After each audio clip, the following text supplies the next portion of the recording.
হায়াতে যারা আমরা বেঁচে আছি এখন, আমাদের সামনে একটা জায়গা রয়েছে, তার নাম হচ্ছে কবর। আপনার মন চাইলে কবরে যেতে হবে, মন না চাইলেও কবরে যেতে হবে। আপনার দিন মনে হচ্ছে না যে আমি কবরে যাই, তারপরেও যেতে হবে।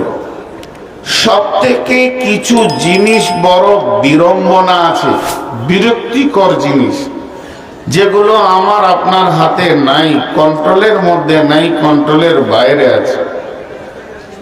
কেউ চাই না যে আমি বুড়িয়ে যাই, ও খালি কালি লাগিয়ে যাচ্ছে কলম, কিন্তু উপায় নাই, আবার সাদা মাল বেরিয়ে গেছে, ওর কালি লাগানোই হচ্ছে। কেউ চাই না যে আমি অসুস্থ হই, কিন্তু উপায় নাই, সুগার এসে ধরেছে, রসগোল্লা খাওয়া শেষ। কেউ চাই না যে আমার বয়সটা 40 থেকে 41 হোক, আমি একদম 16 বছরের সুঠাম যুবক থাকি, কিন্তু আস্তে আস্তে ও 92 ঢুকে গেছে, হাত কাঁপছে আর কাঁপ ধরতে পারছে না। এগুলো আপনি চাইলেও হবে, না চাইলেও হবে। তেমনি কবর এমন একটি জায়গা, কবরে সবাইকেই যেতে হবে। এখানে আবার একটা প্রশ্ন থেকে যায়, কাউকে সমাধি দেওয়া হয়, কাউকে পুড়িয়ে দেওয়া হয়, কাউকে নদীতে ভাসিয়ে দেওয়া হয়, কাউকে বর্গীদের পুঁতে দেওয়া হয়, আবার অনেক মানুষ আছে তাদেরকে পুড়িয়ে ছাই করে দেওয়া হয়। মানে মরার পরে বিভিন্ন রকম দেখতে পাচ্ছি। তাহলে তো সবাই কবরে যায় না, যে না তা নয়। এক কথায় একবার বলবো, এটা বারবার বলবো না, তর্কে যাব না, তর্কে আসবো না, তর্কে জড়াবো না। বিশ্ব নবী মরার পরের জগৎটার নাম দিয়েছে আলামে বারজাখ। এই আলামে বারজাখ বলতে কিয়ামতে উঠার আগে আর জীবনের মৃত্যুর পর, আজরাইল জানটা নিয়ে যাওয়ার পর আর সুর ফুঁকবে, মানুষ কিয়ামতের মাঠে উঠবে, এই মধ্যখানে জায়গাটার নাম আলামে বারজাখ। এখানে হিন্দু, মুসলিম, জৈন, খ্রিস্টান, ইহুদি, নাসারা, মাজুসি, হানফি, সাফি, মালিকি, হাম্বলি, যত পৃথিবীতে মাযহাব আছে, তাতে নাস্তিক হোক, মুশরিক হোক, কাফের হোক, সবাই কিন্তু একই ক্যাটালগ। মরার পরে অংশে তার হিসাব হবে, আর হিসাব হওয়ার পর ওই আত্মাটা দুটি জায়গার মধ্যে একটা জায়গা থাকবে। একটা জায়গার নাম হলো ইল্লিন, ইল্লিন মানে উঁচু সম্মানী জায়গা, আর একটা হলো সিজ্জিন, সিজ্জিন মানে জেলখানা, একদম নিচে স্তরের জায়গা। দুটি জায়গার মধ্যে একটি জায়গা থাকবে। এটা আমাদের ঈমান, এটা আমাদের আকীদা, এটা আমাদের বিশ্বাস, এটাই আমাদের নিয়ম। এখন বলি, খ্রিস্টানদের আছে তুমি যেমন আমল করবে পরবর্তী জন্মে আবার তার থেকে ভালো হবে, নাই খারাপ হবে, আমাদের ওসব ভেজাল নাই। আর কেউ ফিরে আসবে না। শেষ অংশটা কি হবে? জাহান্নামে লোক চলে যাবে, জাহান্নামীরা, জান্নাতে যারা তারা জান্নাতে চলে যাবে। জাহান্নাম থেকে আবার কিছু বের হবে যারা ঈমানের উপরে টিকে ছিল, কিছু গুনাহ করার কারণে সাজাটা গ্রহণ করে আবার ফিরে আসবে। এরপরে থেকে যাবে কাফের, মুশরিক, মুনাফিক। এরা কোনো দিন জাহান্নাম থেকে বেরোবে না, আবাদান আবাদান থেকে যাবে। আর যারা ইমানদার জান্নাতে চলে গেছে, ওরা কোনোদিন জান্নাত থেকে বের হবে না। পৃথিবী আর দুবার সৃষ্টি হবে না, পৃথিবীকে আর আল্লাহ বানাবেন না, পৃথিবী আর হবে না, এটাই শেষ। এখন কথা হলো, যতগুলি কথা বললাম, খালি একটা সুলুঙ্গের কথা আপনাদেরকে বলেছি, আর ওইটাকেই কেন্দ্র করে আমি আয়াত পড়েছি। আল্লাহ নবী বলছেন, ইদা উদিয়াল মাইয়াতু ফিল কবরি আতাহু মালাকানি ফায়াকুলানে মান রব্বুকা মা দীনুকা ওয়া মান নবিয়ুকা। এইটা শুধু মুসলমানদের নয়, এটা ইহুদিদেরও প্রশ্ন করা হবে, নাসারাদেরও হবে। হিন্দু ভাইদের লাশটা যখন চিতাতে শুইয়ে দেওয়া হবে, আগুন দিতে বাকি আছে, আমার রব তার কুদরতি ক্ষমতাতে প্রশ্ন তিনটে করে নেবেন। তার কারণ হচ্ছে মান রব্বুকা, প্রশ্নটা করার আল্লাহর হক আছে। যেদিন আমরা আদমের পিঠ থেকে পৃথিবীতে এসেছিলাম জান্নাতে, কোরআন বলছেন আল্লাহ তার পবিত্র হাতটা আদমের পিঠে দিল, আর ঝুরঝুর করে যতগুলি মানুষ বালুর মতো জন্ম নিল আত্মাগুলি, সেখানেই ছিল হিন্দু, সেখানে ছিল মুশরিক, সেখানে ছিল কাফির, সেখানে ছিল ইহুদি, সেখানে ছিল নাসারা, সেখানে ছিল মুসলমান, সেখানে ছিল মুনাফিক, সেখানে মুশরিক, সেখানে কাফির। সকলের সামনে আমার রব বলেছিলেন আলাস্তু বিরাব্বিকুম, আমি কি তোমাদের প্রভু নই? অতএব এই প্রশ্নটা আল্লাহ যেখানেই যাক না কেন, ইহুদির লাশকে যখন দাফন করা হবে, মুশরিকের লাশকে যখন দাফন করা হবে, নাসারার লাশকে যখন দাফন করা হবে, হিন্দুদের লাশ যখন চিতায় তোলা হবে পোড়ানোর আগে, এইভাবে বর্গীদের লাশ সোজা করে যখন পুঁতে দেওয়া হবে, প্রত্যেকটা আত্মা, প্রত্যেকটা মৃত ব্যক্তির কাছে দুইজন ফেরেশতা আসবেন। আতাহু মালাকানে, শুধু এরা মুসলমানের কাছে আসবে আর কারো কাছে আসবে না এটা নয়। আতাহু মালাকানে ফায়াকুলানে, তারা দুজন বলবে মান রব্বুকা মা দীনুকা ওয়া মান নবিয়ুকা, হে আত্মা তুমি বলো তোমার রব কি, তোমার দ্বীন কি এবং তোমার নবী কি। প্রশ্ন হবে, কিন্তু আমি এখন এই বায়ানটা ধরিনি, এটা আসবে মাঝে, তাও আমি হালকা করে বলে নিলাম। কথায় কথায় একটা হাদিস আপনাদের সামনে চলে আসছে। আম্মা জান আয়েশা বাড়িতে আছেন, আর এক ইহুদিদের মেয়েটা মুসলিম নয়, ইহুদিদের মেয়ে ভিক্ষা করতে এসেছে। ভিক্ষা করতে এসে আম্মা জান আয়েশাকে বলছে, মো কিছু আছে মা, ভিক্ষা দাও। তোর কাছে কিছুই নাই, বাড়িতে খুঁজে দেখছে মাত্র দুটি খেজুর আছে। খেজুর দুটো এনে ওই মেয়েটার হাতে দিল, আর মেয়েটা যখনই খেজুরটা পেল তো ও তখন দোয়া দিচ্ছে আম্মা জান আয়েশাকে। কি দোয়া? আল্লাহ যেন তোমাকে কবরে আযাব থেকে মুক্তি দান করে, আল্লাহ যেন তোমাকে কবরের আযাব থেকে মুক্তি দান করে। এই দোয়াটি যখন দিল, আম্মা জান আয়েশা বলছে আমি অবাক হয়ে গেলাম, তাহলে কি কবরে আযাব হবে নাকি? বিশ্ব নবীকে আমি জিজ্ঞেস করব, আসুক। কিছুক্ষণ পরে নবীজি বাড়িতে আসলেন। আম্মা জান আয়েশা বললেন, ইয়া রাসূলুল্লাহ, কবরে কি আযাব হবে নাকি? বিশ্ব নবী বললেন, আযাবাল কবরে হাকুম, কবরের আযাব হচ্ছে সত্য সত্য। আয়েশা রে, কবরের আযাব হচ্ছে বড় সত্য কথা। আয়েশা বললেন, আমাকে এক ইহুদির মেয়ে দোয়াটা দিয়ে গেল, বলে ঠিক আছে কবরে আযাব হচ্ছে সত্য। এখন ওই মেয়েটি যে বলে গেছেন, আম্মা জান আয়েশা খেয়াল করে রাসূলকে জিজ্ঞেস করলেন, কবরে আযাব সত্য প্রমাণ হয়ে গেল।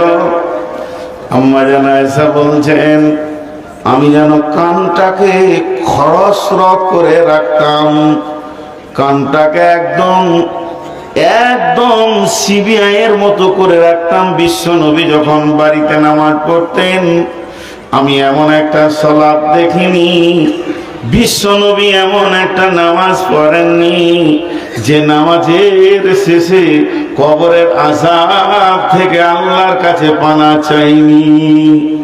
বন্ধুরা আমার, এর জন্য আল্লাহর নবী আমাদেরকে একটা দোয়া শিখিয়ে দিয়ে চলে গেছেন, আল্লাহুম্মা ইন্নী আউযু বিকা মিন আযাবিল কবরি ওয়া আউযু বিকা মিন ফিতনাতিল মাসিহিদ দাজ্জালি। কবরের আযাব কত মজবুত বন্ধুরে, আল্লাহর নবী শিখিয়ে দিয়ে চলে গেছে।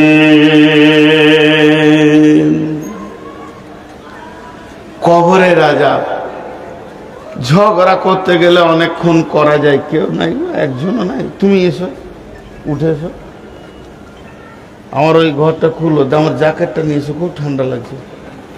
ওই যে ওই টিনের দরজাটা, জ্যাকেট পাঠাবে। তো কবরের আযাব হলো বড় সত্য। এটাকে আবার তালা লাগিয়ে আনবে। কবরে আযাব কত কঠিন। এখন একটা ছোট্ট তর্ক, বেঈমানরা মানুষের ব্রেনকে খেয়ে নেয়। একটা গোষ্ঠী বের হয়েছে বাংলাদেশে, বেশি দেখা যাচ্ছে। আর বাংলাদেশটা হচ্ছে পৃথিবীর মধ্যে এক আজীব জায়গা, তর্কতে খুব ভালোবাসে ওরা। ওই গোষ্ঠী বলছে হিসাবের দিন কখন, হিসাবের দিন কখন। আপনারা আমার সঙ্গে কথা বলেন, কিয়ামতের দিনটা হলো হিসাবের দিন। তাহলে কবরে আযাব হবে কেন? হিসাবই হলো না, হিসাবই হলো না, তাহলে আযাব হবে কেন? আজীব ব্যাপার। অথচ সরাসরি নবীজি বলছেন কবরে আযাব সত্য। তো হিসাবের আগে কি আযাব হবে? বলে জি হবে। একটা উদাহরণ দিব, এটা মাথা থেকে চলে যাবে। আমি কোনো একটা দোকানে ধার খাই, ধারে মাল নি, একটা খাতা আছে, চিনি নিলাম, চা নিলাম, চলে গেলাম, ও খাতায় লিখে রাখে। তো আমার খাতাতে অনেক ঋণ আছে। তো হঠাৎ আমি ওই ব্যক্তিকে বলছি, দোকানদারকে, ভাই খায়রুল, বলে কি হলো?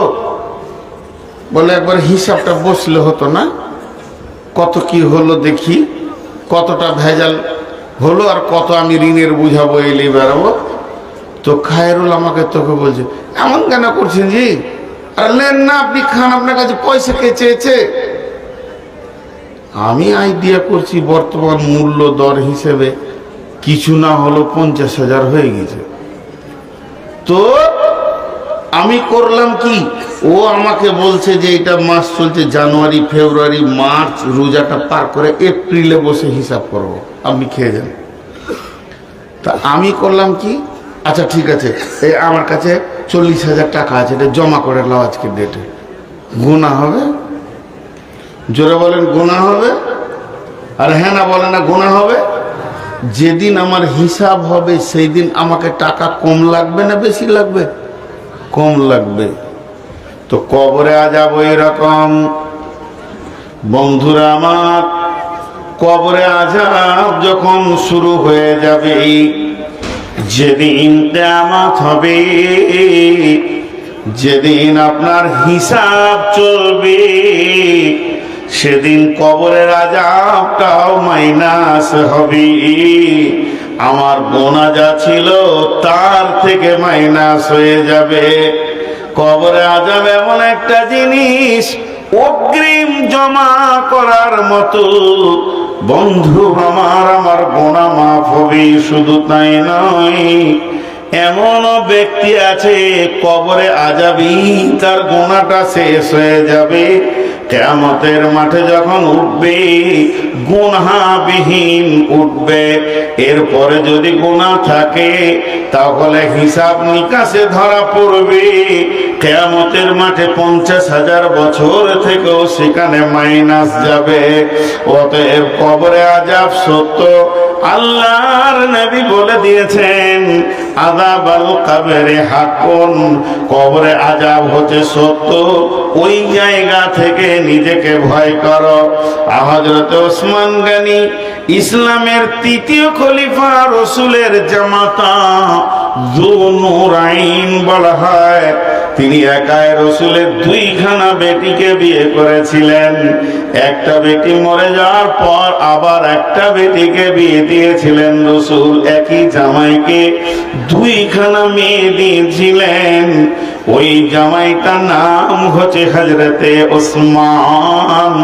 তিনি যখন কবরের কথা শুনতেন অঝোর নয়নে কাঁদতেন, চোখের পানিতে দাড়ি পর্যন্ত ভিজে যেত। বন্ধুরে, এখন যদি একবার মদিনা যান তো গারকুল বাকি, যেটা মদিনার পূর্ব দিকে মসজিদে রয়েছে গোরস্থান, ওখানেই ওসমান আজও শুয়ে রয়েছে। হযরত ওসমানকে জিজ্ঞেস করা হলো, ওসমান রে, তুমি জাহান্নামের কথায় যত বেশি না কাঁদো, কবরের কথাতে কেন বেশি কাঁদো? হযরত ওসমান বলেছিলেন, আল্লাহর নবী বলেছেন কবর একটা জাহান্নামের টুকরো কিংবা জান্নাতের টুকরো কিংবা জাহান্নামের গর্ত। যে ব্যক্তিটা কবরে ধরা খেয়ে যাবে তার বড় কঠিন আযাব হবে, আর কোথাও পার হবে না। কিন্তু যে ব্যক্তিটা কবর থেকে বেঁচে যাবে তার আর পরবর্তী আখিরাতের স্টেপগুলো আর কোনো চিন্তা হবে না। তার জন্যই আমি কবরের কথা শুনে অনেক বেশি কান্না করি। জি ভাই, কবর এমন একটা জায়গা, আপনাকে আমাকে যেতেই হবে। যেদিন আমি মরে যাব, শুধু কবরকে স্মরণ করার জন্যে কি ফজিলত দেখেন। একটা জিনিস আমাদের বুঝে আসে না, কবরের গুরুত্বটা দিতে গিয়ে আল্লাহ রসুল কি সিস্টেম তৈরি করেছেন দেখেন। আচ্ছা, একটা মানুষ মারা গেল ইসলামপুরে, একটা মানুষ মরেছে, শুধু 1 পিস মানুষ মরেছে। বিশ্বনবী ঘোষণা দিচ্ছে ওই লোকটার জানাজায় যে যে যাবে সে শুধু জানাজা পড়ে পালিয়ে আসবে, বেশিক্ষণ থাকবে না। তাতে সে কি পাবে? তাতে সে 1 উহুদ পাহাড় নেকি পাবে, 1 উহুদ পাহাড়। আর যদি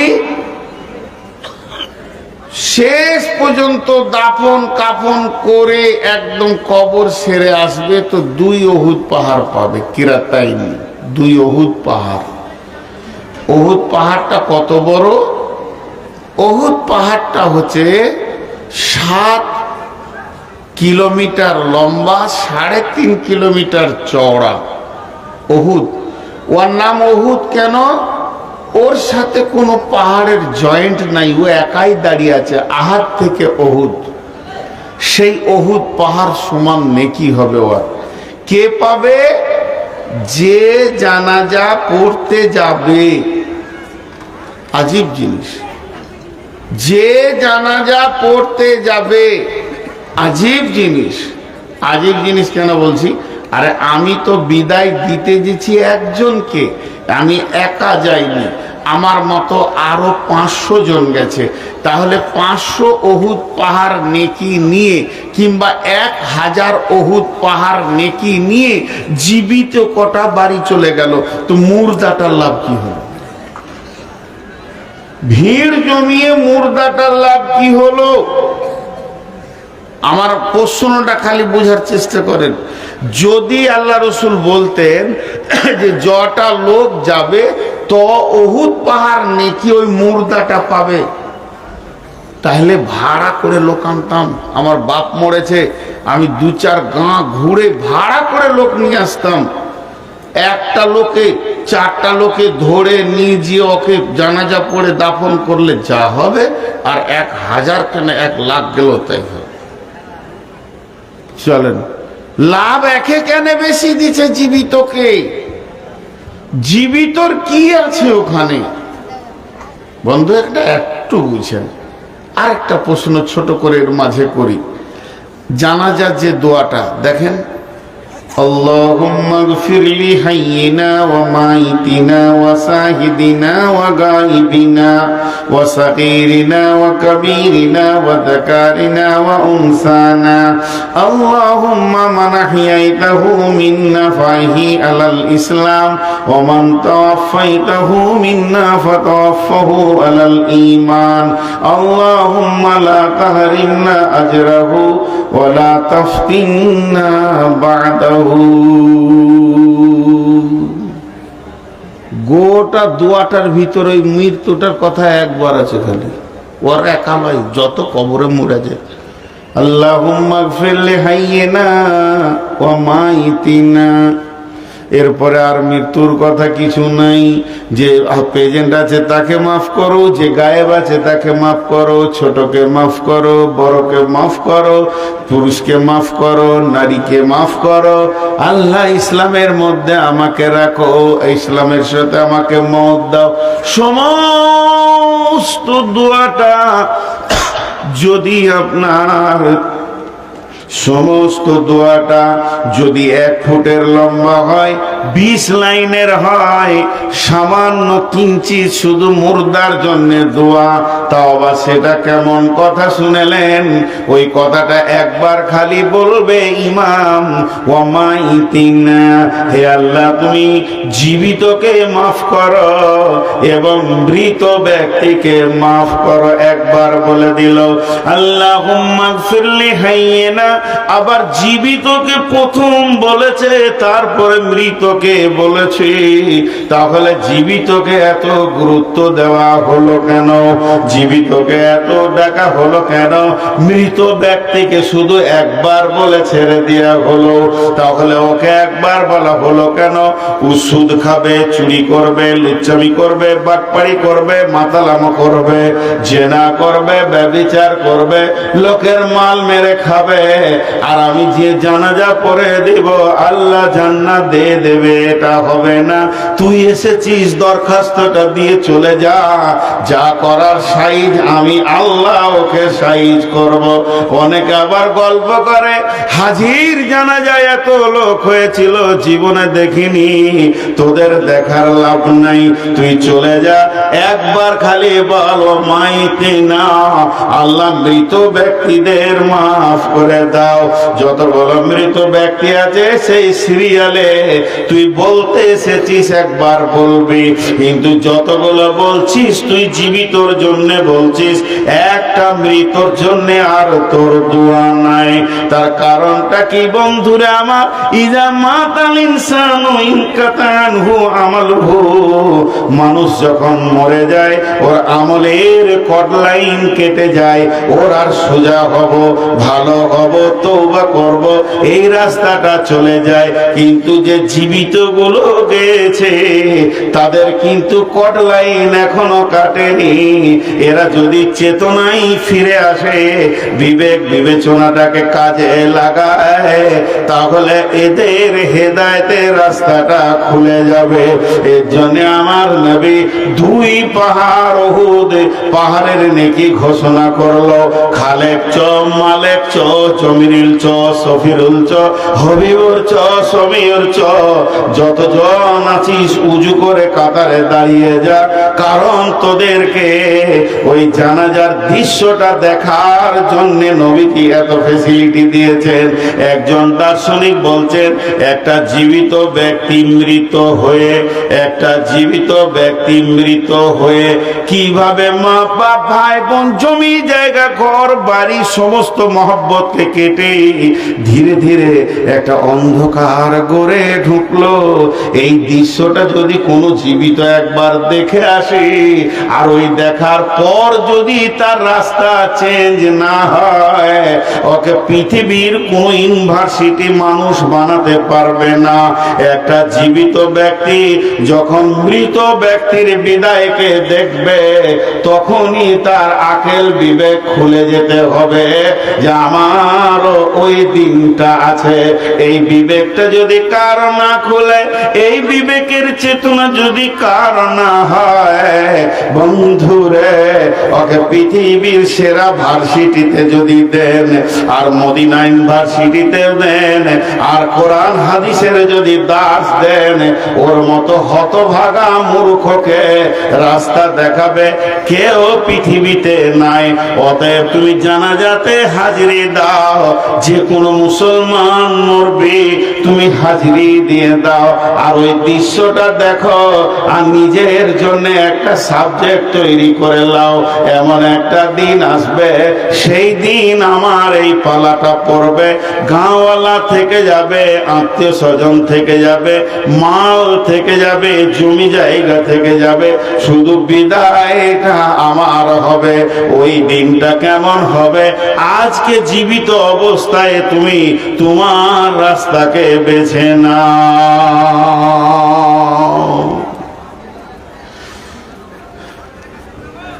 ইসলামপুরে যখন থেকেছি কত জানাজা পড়েছি আমি জানি না, বলতে পারবো না। ভাষায় পায় এলিজাবাদ আর দোগাছি হাট মাঝে একটা মার্ডার হয়েছিল, আমরা তখন ছোট ছেলে, সে জানাজাও পড়েছি। আমি মাদ্রাসায় থাকতাম, একটা বছর ওই মসজিদটাই ছিলাম। আমার মামাকে আপনারা চিনবেন, আমার মামা শিক্ষক ছিলেন, মসজিদের রুমটাই থাকতাম। তো ওই মৃত্যু ব্যক্তির যে খাট, লাশ নিয়ে যাওয়া, ওই খাটে শুয়ে থাকতাম। আমার খুব মনে পড়ে, ওই লাশটা নিয়ে রেখে আসলো, আবার রেখে দিল, আবার শুয়ে গেছি, ছোট ছেলে। ওটাকে আমাকে খাট মনে হতো বাড়ির। কিন্তু যখন আমার চেতনা আসলো যে এই খাট, রাস্তায় জাম লেগে গেছে, প্রধান বক্তা আসছেন, ওনার গাড়ি আসতে পারছে না, ভলান্টিয়ার আপনার যখন লক্ষ্য করুন, ওই আপনার দোগাছিল মোড়ে ওখানে জাম লেগে গেছে, গাড়ি ঢুকতে পারছে না, প্রধান বক্তা আসছেন, আপনারা ক্লিয়ার করুন। এরা জুতো নিয়ে চললো প্রধান বক্তা কান্ত।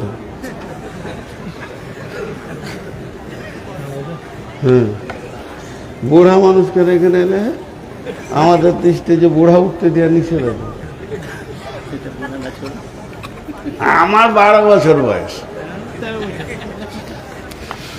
তো যে কথাটা আপনাদেরকে বলছি, খালি আল্লাহ রসুলের ক্যাপাসিটিটা দেখেন, জীবিতকে জ্ঞান আনতে পাঠাচ্ছেন।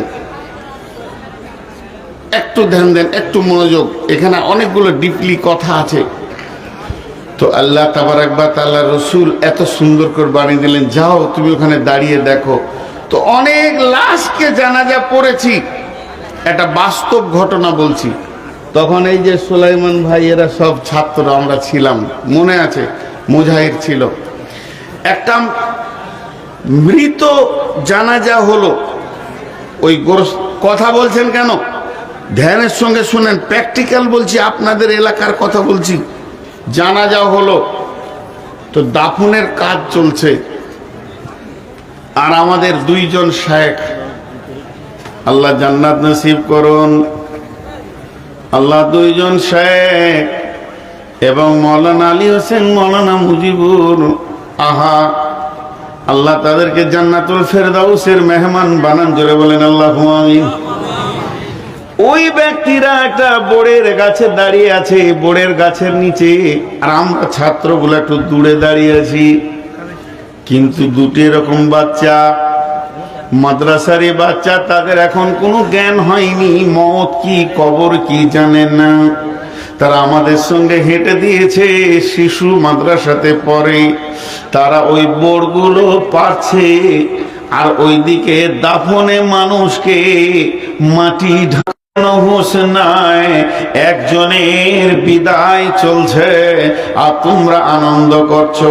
কথাটা বড় সত্য, কথাটা বড় দামি, আমরা ধীর চোখে দেখলাম কথাটা বড় দামি।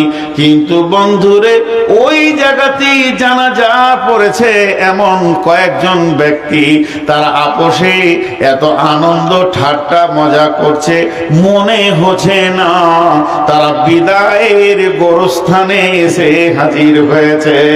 তাদের চোখে পানি নাই, মনে কোনো ব্যথা নাই, মনে কোনো অন্য টেনশন নাই। তারা গোরস্থানে গিয়ে হাসতে পারে এমন ব্যক্তি পৃথিবীর বুকে আছে। হালাকে বিশ্বনবী যখন কোনো দাফনে যেতেন তখন মাটিকে এইভাবে খুঁড়তেন আর এত ধ্যানের সঙ্গে থাকতেন, মনে হতো যেন মানুষটি অনেক চিন্তিত অবস্থায় আছে। বন্ধুরে, এর নাম হচ্ছে কবর।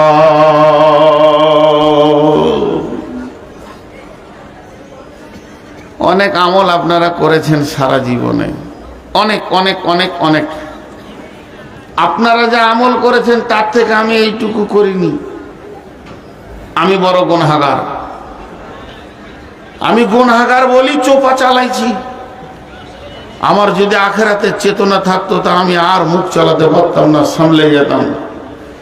বেশি বলার নাম পণ্ডিত নয়, বেশি বলার নাম বেশি পাকড়াও।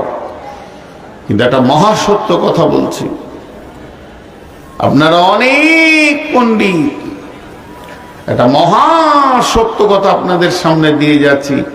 এখানে যতগুলি লোক আছেন একবার ধ্যানের সঙ্গে কবরটা চিন্তা করেন। এখানে এতগুলো টিউব, এতগুলো লাইট, মাইক বসে আছি, গোরস্থানে যারা শুয়ে আছে কি অবস্থায় আছে। একটা বেদাতি কথা আপনাদেরকে শোনাই, নোংরা কথা, খবরদার এটাতে আকীদা আনবেন না। কিন্তু শোনাচ্ছেন কেন? এর মধ্যে একটা যুক্তি লুকিয়ে আছে বলি বলছি।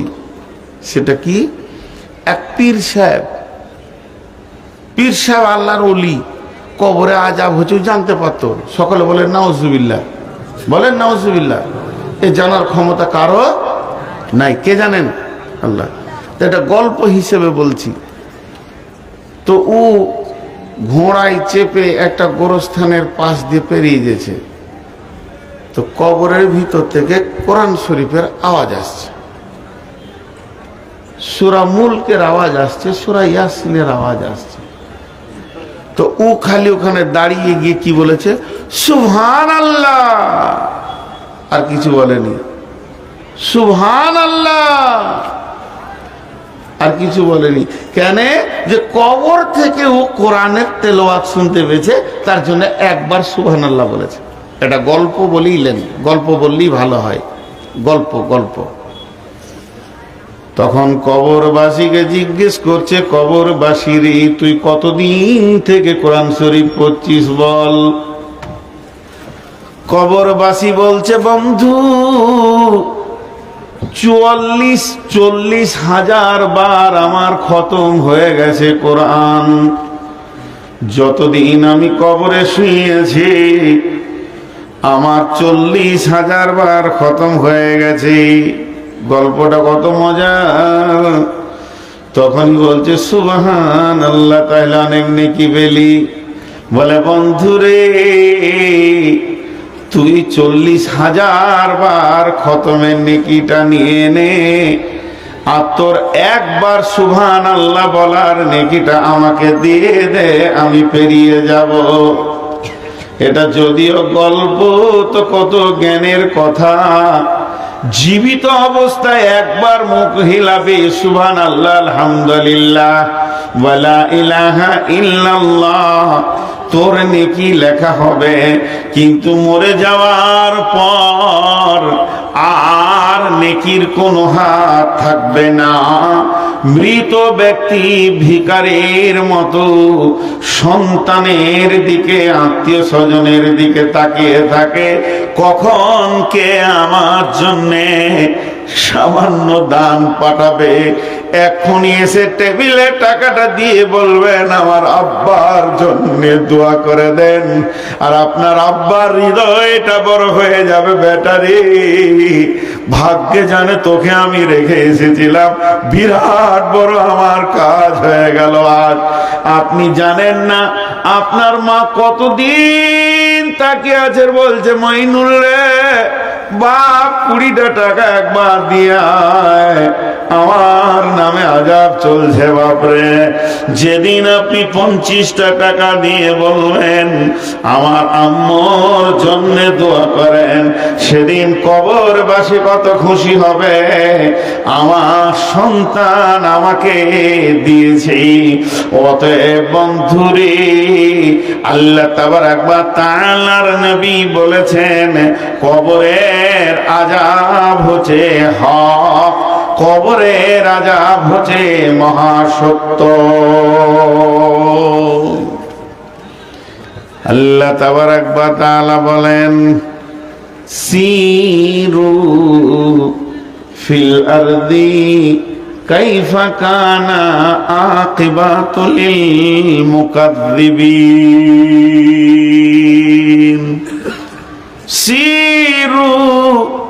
সিরু ফিল আরদি কাইফা কানা আকিবাতুল মুকাযযিবিন।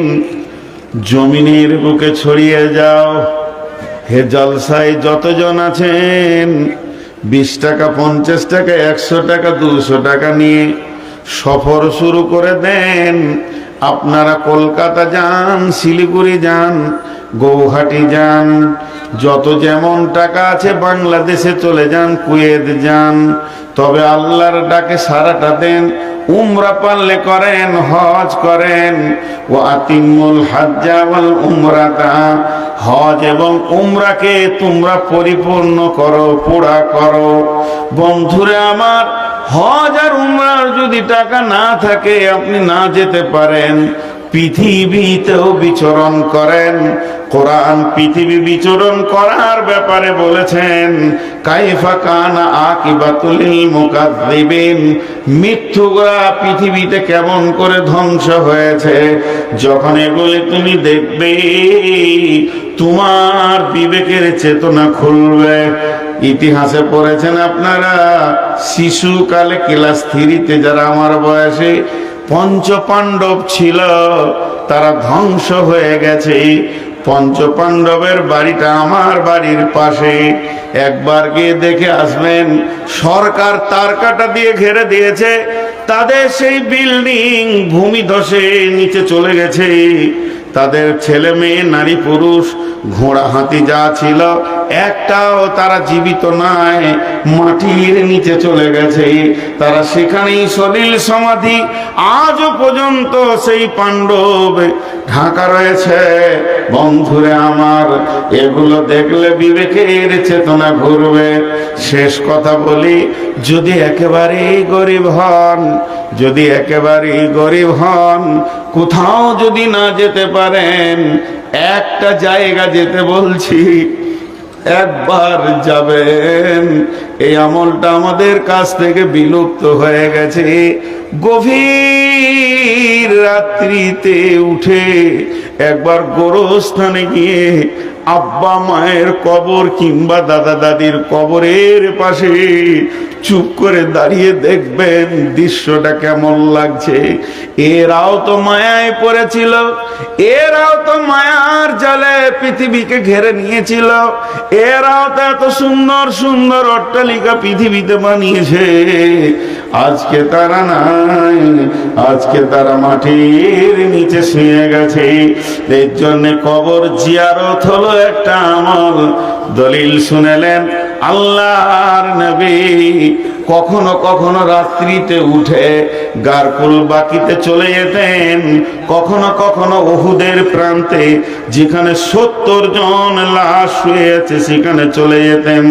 আম্মা জান আয়েশা বলছেন, আমি বিছানায় যখন দু একদিন পেতাম না, তখন মনে মনে ভাবতাম না জানি নবী আমার অন্য কোনো বিবির বাড়িতে চলে গেছেন কিনা।